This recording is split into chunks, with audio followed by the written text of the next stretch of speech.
ఒక్కసారి ఈ అమ్మను చూడండి. ఇంత ఎండలు ఎంత విపరీతంగా కొడుతున్నాయో మీ అందరికీ తెలుసు.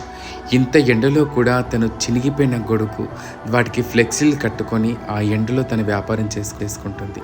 ఎందుకంటే తనకెవరూ లేరంట. నా కాళ్ళ మీద నేనే బతకాలే బిడ్డ అంటుంది. అమ్మమ్మ నా దగ్గరికి వచ్చి నేను చదువుకుంటానంటే, లేదు బిడ్డ నేను రాను, నేను ఇదే విధంగా వ్యాపారం చేసుకుంటానని చెప్పేసి అని తను అంది. నేను మాట వరుసకి అడిగిచ్చాను, అమ్మ ఒక పండిస్తావా అంటే, తీసుకో బిడ్డ అంది. చూసావా అమ్మ మనసు. సో నేను వెంటనే నా మనసు కదిలించి ఆకు సాయం చేయాలని చెప్పేసి అనుకున్నాను. ఆ అమ్మకి నేను ఒక గొడుగు కొనుక్కొచ్చి ఇచ్చాను. ఆ అమ్మ చాలా సంతోషంగా ఫీల్ అయింది.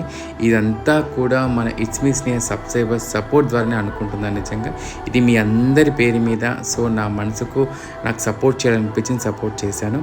ఆ అమ్మ కళ్ళలో సంతోషం చూడండి. నిజంగా నాకు చాలా చాలా హ్యాపీగా అనిపించింది. ఇలా మనం ప్రతి చోట ఎక్కడో చోట ఏదో ఒక సాయం చేస్తూ ఉండాలని చెప్పేసి మనస్ఫూర్తి కోరుకుంటున్నాను. Thank you.